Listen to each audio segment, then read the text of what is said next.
Bonjour à tous, c'est ma deuxième vidéo sur Perceval avec une méthode un petit peu différente. Au lieu de vous lire le texte et de vous le montrer avec les moyens du bord, toujours avec les moyens du bord, je vous montre mon écran afin de vous montrer le texte, de faire des soulignements et d'attirer votre attention sur la matérialité du texte avant de publier une trace écrite. Ainsi, au lieu de diffuser une trace écrite sans explication, mon idée est que on puisse un petit peu comme lorsque nous le faisons en classe, on puisse regarder le texte, faire des remarques et à la suite de cela écrire quelques annotations dans le cours. C'est donc un cours de littérature que je vous propose sur Perceval, le premier extrait. Alors, le texte commence par le motif de la reverdie dont je vous ai parlé dans ma première vidéo et je vais passer au-delà de ce moment-là et vous faire remarquer une première chose, le fait qu'on nomme le personnage le fils de la veuve dame de la déserte forêt perdue. Alors ça, c'est quand même assez étonnant de nommer avec un titre aussi long un personnage qui, vu l'extrait, semble être en position centrale. On peut en faire la supposition, c'est le protagoniste, le personnage principal du roman. Et pour l'instant, on l'appelle ainsi. Ça nous donne différentes informations. L'information qu'il est fils d'une veuve, cette information-là va être réutilisée au cours de la suite de l'histoire. Donc on avait parlé de la reverdie et là ce qu'on remarque, c'est que les premières actions, le début de la narration se place dans un contexte rural, dans un contexte campagnard, dans la nature. Ainsi, on parle du cheval. Oula. On parle du cheval de chasse, on parle des javelots, on parle du manoir, hein. Le manoir c'est l'habitation, ça n'est pas un château, mais ça peut ressembler à un château, c'est une grande maison, et on parle des herscheurs, des avoines, des bœufs et de la forêt. Donc nous sommes dans un contexte, comme je vous ai dit, qui n'est pas un contexte urbain, c'est un contexte de campagne. Voilà. Dit cela, ce qui est intéressant dans la suite du texte, c'est différentes choses. Alors, tout d'abord, on voit ici la suite du motif de la reverdie, et puis une autre chose, c'est ceci. Homme très habile au lancer. Et puis on dit, il lance tout autour des javelots qu'il portait, en arrière, en avant, en bas, en haut. Pourquoi nous dit-on cela? Pour nous montrer sa maîtrise. Donc c'est un très jeune homme, au Moyen-Âge, on considère comme un homme accompli, quelqu'un qui a autour de 15-16 ans, et comme homme sage et proche de sa fin, un homme de 40 ans, pour vous donner une idée un petit peu de ce qu'on considère comme un homme. Donc on vous montre que c'est un homme qui est très habile au lancer, et tout en spécifiant, donc il les lance dans toutes les directions possibles. Et voilà une deuxième information qu'on vous donne sur ce personnage. Qu'on ne nomme pas. Rappelez-vous-le, on ne nomme pas le personnage pour l'instant, et c'est un des ressorts dramatiques de l'histoire. Et là, ce qui se passe, c'est une rencontre avec 5 chevaliers. Alors, on le dit au lecteur, il entendit parmi le bois venir 5 chevaliers armés de toutes pièces équipées. Alors là, il y a quelque chose qui est remarquable, c'est le fait que d'abord il l'entend. D'abord il entend ces chevaliers et il a une impression. Donc, nous lecteurs, nous entendons aussi ces chevaliers, puisque on nous donne des verbes, on nous dit des verbes qui traduisent le son. Et on nous donne la matérialité aussi des armes, des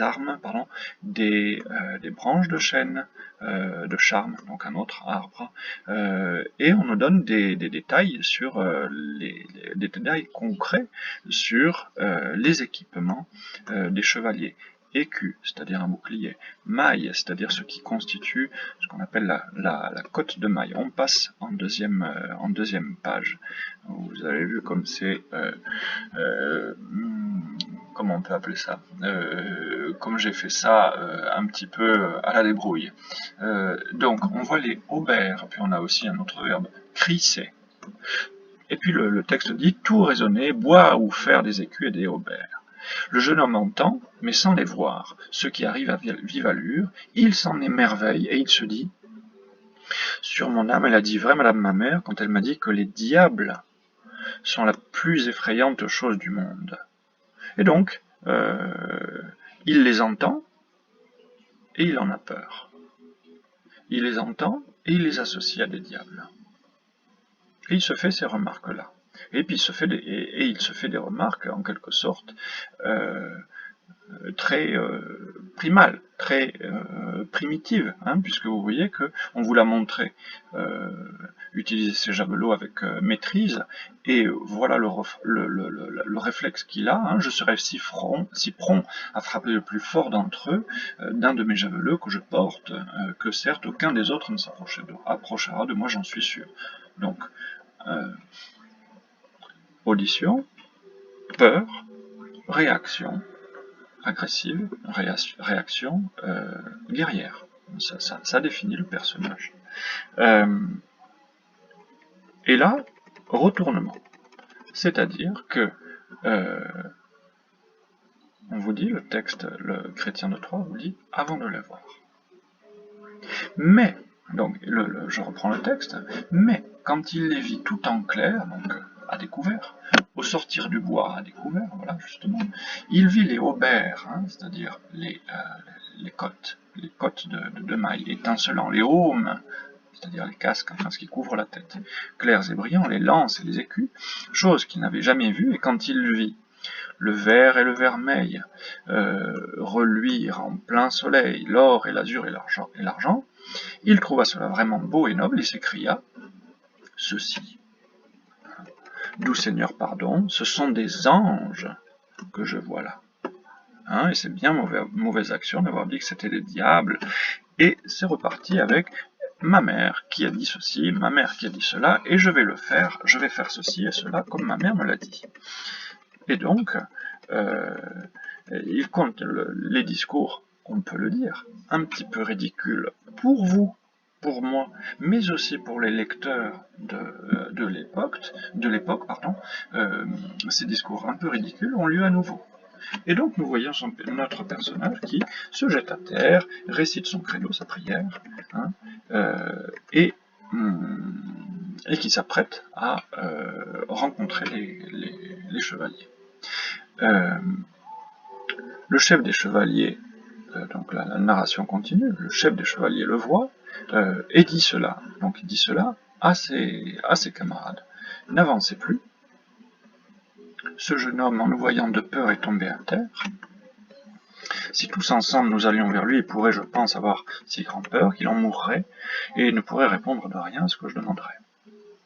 Et le chef de ce groupe de chevaliers s'approche du personnage, et il le rassure. « Jeune homme, n'ayez pas peur. » Donc là, ce qui est intéressant, c'est que on a une rencontre, un dialogue entre le personnage, ce personnage fort au javelot, fils de la veuve, etc., hein, de la déserte forêt perdue, et un des chevaliers. Et quand même, regardez cela. Le chevalier dit « Jeune homme, n'ayez pas peur ».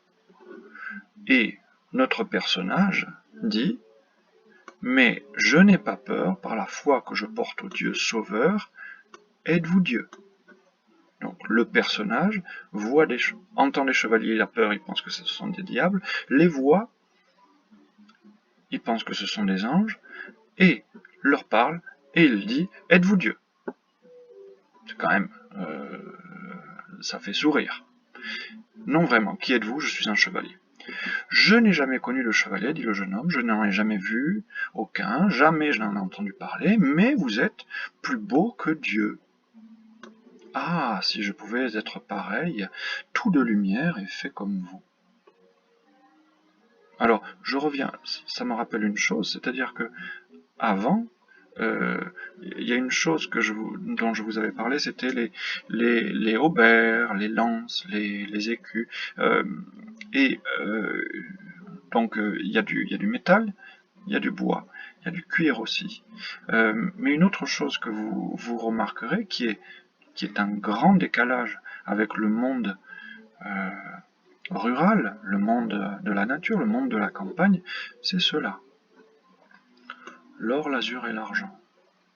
Hein, l'or, l'azur et l'argent, eh bien, cela montre que notre personnage, que je ne nomme pas volontairement, parce que l'auteur ne le nomme pas, notre personnage voit des chevaliers, et puis des chevaliers qui sont très très richement armés, parce qu'ils ont du métal, mais en plus, leurs écus, leur équipement sont ornés d'or, d'azur et d'argent, c'est-à-dire des métaux et des matières précieuses. Hein. L'azur aussi, au Moyen-Âge, ça se produit avec des pigments d'origine minérale, parfois le lapis lazuli, peut-être là un autre matériau, mais en tout cas quelque chose de très très précieux.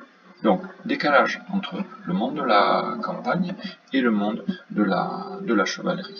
Une autre chose, donc, le chevalier qui dit « Êtes-vous Dieu ?» Voilà, vous êtes plus beau que Dieu. Ah, si je pouvais être pareil, tout de lumière et fait comme vous. Voilà.